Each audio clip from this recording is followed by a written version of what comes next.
नमस्कार, मी डॉक्टर गौरी जगदाळे, स्त्रीरोग आणि प्रसूतीशास्त्र तज्ज्ञ, वेदांत क्लिनिक, केशवनगर.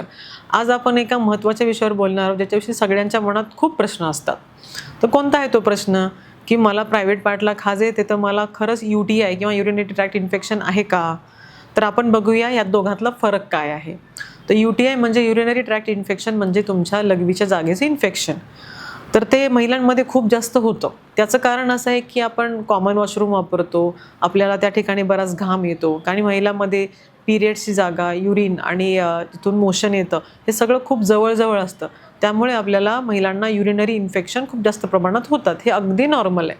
त्यामुळे आपल्याला काय होतं की युरिन करताना जळजळ होते, युरिन करताना पेन होतो, तिकडं दुखतं आपल्याला. त्यानंतर आपल्याला पुन्हा युरिनला जावं लागतं. कधी-कधी ओटीपोटाच्या खालच्या भागात पण दुखायला लागतं आणि कधी-कधी आपल्याला तापही येऊन जातो. यापैकी काही लक्षणं आपल्याला असतील तर आपल्याला युरिनरी ट्रॅक्ट इन्फेक्शन म्हणजे युरिनचं इन्फेक्शन असतं. खालच्या प्रायव्हेट पार्ट्सची खाज येणं हे तसं UTIचं डायरेक्ट लक्षण नाही आहे.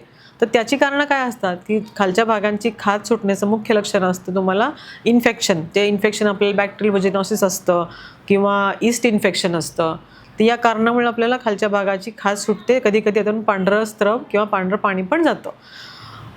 कधी इन्फेक्शन जरी नसेल तरी पण कधी-कधी खाज सुटते. त्याचं कारण असतं की कधी तुमचे नवीन स्किन प्रॉडक्ट बदलतात, डिटर्जंट, सोप, शॅम्पू याची सुद्धा ॲलर्जी होऊन तुम्हाला प्रायव्हेट पार्टची खाज येऊ शकते. किंवा जसं काही तुमचे हॉर्मोनल बदल जसे की मेनोपॉज येणं किंवा प्रेग्नन्सी या काळामध्ये सुद्धा प्रायव्हेट पार्टची खाज येऊ शकते.